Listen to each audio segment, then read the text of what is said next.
Selamat berjumpa kembali dalam layanan audio Sahabat Seperjalanan. Hari ini adalah hari Minggu 11 Januari 2026. Tema renungan saat teduh kita dengan judul Ketika Allah Ditukar. Firman Tuhan terdapat dalam Yeremia 2 ayat 11 sampai dengan ke-13. Pernahkah suatu bangsa menukarkan Allahnya? Meskipun itu sebenarnya bukan Allah, tetapi umatku menukarkan kemuliaannya dengan apa yang tidak berguna. Tertegunlah atas hal itu, hai langit, menggigil dan gemetarlah dengan sangat, demikianlah firman Tuhan.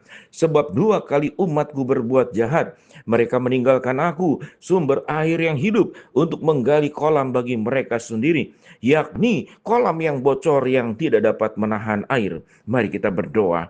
Bapa yang di dalam surga, biarlah kami terus menjadi pribadi yang bersyukur untuk segala kebaikan Allah dan menikmati segala anugerah Allah dan tidak meninggalkan Tuhan, karena kami seringkali tergoda menukar Tuhan dengan perkara-perkara duniawi. Dalam nama Tuhan Yesus kami berdoa, amin. Shalom sahabat seperjalanan yang dikasihi Tuhan. Temanya ketika Allah ditukar. Kenapa ketika Allah ditukar? Perkataan ini terucap di dalam Yeremia pasal 2 ayat yang 11. Pernahkah suatu bangsa menukarkan Allahnya meskipun itu sebenarnya bukan Allah? Artinya Alkitab ini menjelaskan bahwa seringkali manusia menukarkan Allah dengan sesuatu yang bukan Allah. Allah siapa? Yaitu yang di luar Allah. Sementara apapun yang ditukarkan oleh manusia, menukarkan Allah dengan semua yang ada di dalam dunia ini, maka semua yang ada di dunia ini adalah milik kepunyaan Allah. Atau kalau kita boleh ilustrasikan sedemikian, Allah pemilik segala sesuatu, milik langit, bumi, dan bintang, sebut saja. Dan semua ciptaan itu diberikan sepenuhnya haknya kepada manusia. Kalau semua bintang di dunia bisa digenggam, itu menjadi milikmu. Kalau matahari bisa engkau pegang, itu menjadi milikmu. Kalau bulan bisa engkau kantongi, itu menjadi milikmu. Kalau pelangi bisa engkau kalungkan menjadi kalung di lehermu, itu menjadi milikmu. Kalau seluruh makhluk hidup di dalam dunia ini bisa engkau sentuh dan engkau punya waktu yang banyak, engkau bisa menyentuhnya. Lalu ditukarkan dengan salah satu, katakanlah, pilihan manusia. Seringkali kita melihat emas bisa menukarkan Allah dengan emas, sedangkan emas sendiri adalah ciptaan Allah. Permata ditukar dengan Allah, sementara permata itu adalah ciptaan Allah. Apalagi kalau di dalam dunia saat sekarang, orang berjuang mencari uang, orang bisa mencari uang, itu adalah Tuhan yang menciptakan. Orang kemudian bisa menciptakan teknologi, menciptakan kemajuan. Ada orang yang mencintai mobil mewah, sementara mobil mewah dibuat oleh manusia, dan kecerdasan membuat mobil mewah itu pun adalah dari Allah. Sehingga boleh dikatakan bahwa orang yang menukarkan Allah dengan apapun yang ada di dalam dunia ini adalah sebuah tindakan kebodohan. Mengapa seseorang bisa melakukan semuanya itu? Karena Tuhan mengajarkan seseorang yang mengikuti Allah, maka dia harus sepenuhnya taat kepada Allah, setia mengikuti jalan-jalan Tuhan. Tuhan bukanlah seseorang yang paranoid, yang posesif, yang seakan-akan manusia harus dikendalikan seperti demikian, seperti robot. Allah menciptakan kita, itu diberikan kehendak bebas, free will.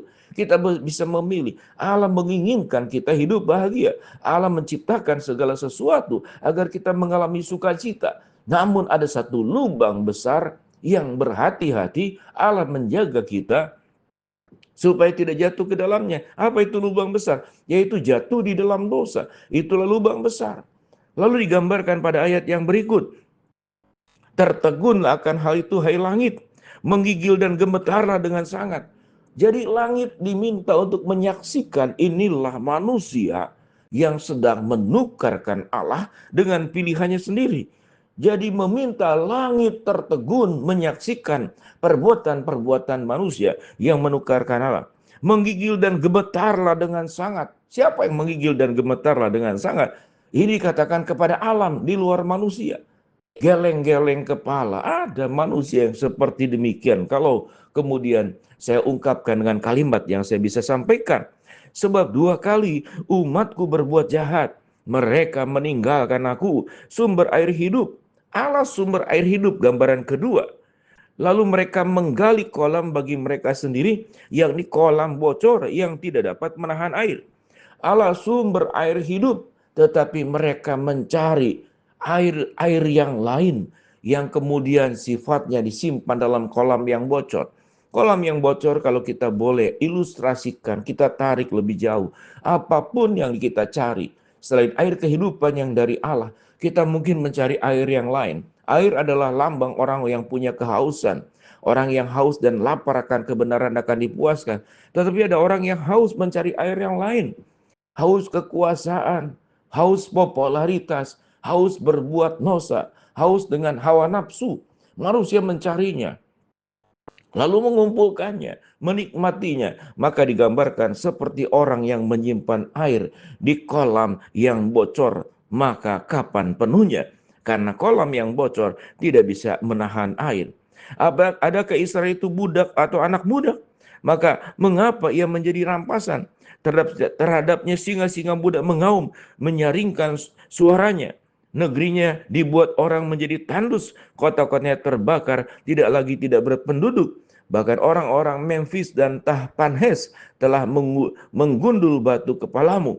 Sehingga di dalam ayat 14 sampai 16, Tuhan mengizinkan kemudian kita mengalami berbagai macam peristiwa. Sewaktu Tuhan melindungi kita dalam perjanjian lama, seringkali Tuhan izinkan bangsa-bangsa lain untuk menyerang bangsa Israel. Lalu mengalami kemalangan, mengalami kecelakaan, bahkan mengalami kematian, mengalami berbagai macam malapetaka, persoalan, problem kehidupan. Setelah kemudian mengalami seperti demikian, dengan cara yang sama bangsa Israel menyalahkan Tuhan. Tuhan, mengapa engkau tidak menjagaku? Tuhan, mengapa engkau tidak melindungiku? Tetapi tatkala Tuhan menjaga, Tuhan melindungi, Tuhan memberkati, manusia, bangsa Yahudi melupakan Tuhan. Kemudian menciptakan dewa-dewa baru.